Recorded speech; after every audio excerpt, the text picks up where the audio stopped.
Sri Lanka citizens are waiting for confirmation from the country's president on the appointment of the new central bank's Governor P. Nandalal. This follows the resignation of the CBCL head Nivad Cabraal Monday amid mass protests over rising cost of living and power shortages. The Central Bank of Sri Lanka has not yet made an official announcement on Nandalal's appointment.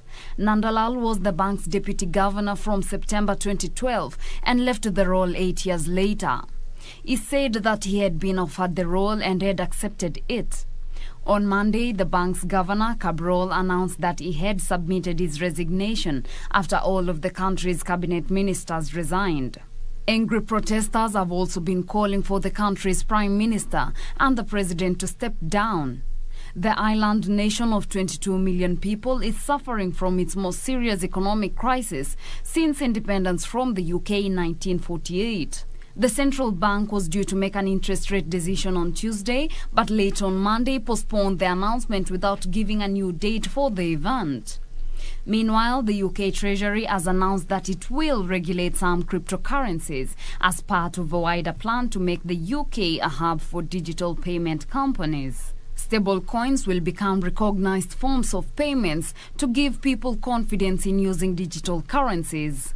Stablecoins are designed to have a stable value linked to traditional currencies or assets like gold.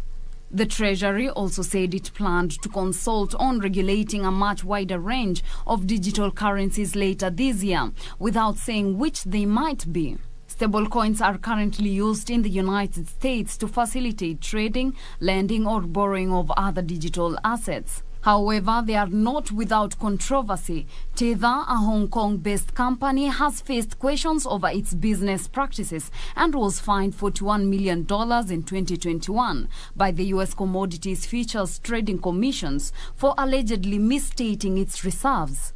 The UK's Treasury said regulating stablecoins would ensure they could be used safely by the public, while fluctuations in the value of some digital currencies has led regulators to warn they pose risks.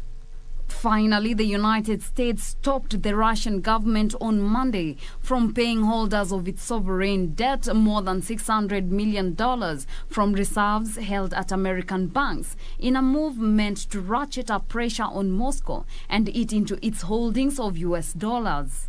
On Monday, as the largest of the payments came due, including a $552.4 million principal payment on a maturing bond, the U.S. government decided to cut off Moscow's access to the frozen funds.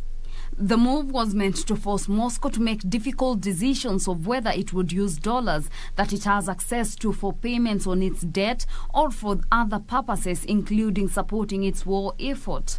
Russia faces a historic default if it chooses to not do so, as it has a 30-day grace period to make the payment. Reporting for Lunchtime News, I am Teresa Mutai.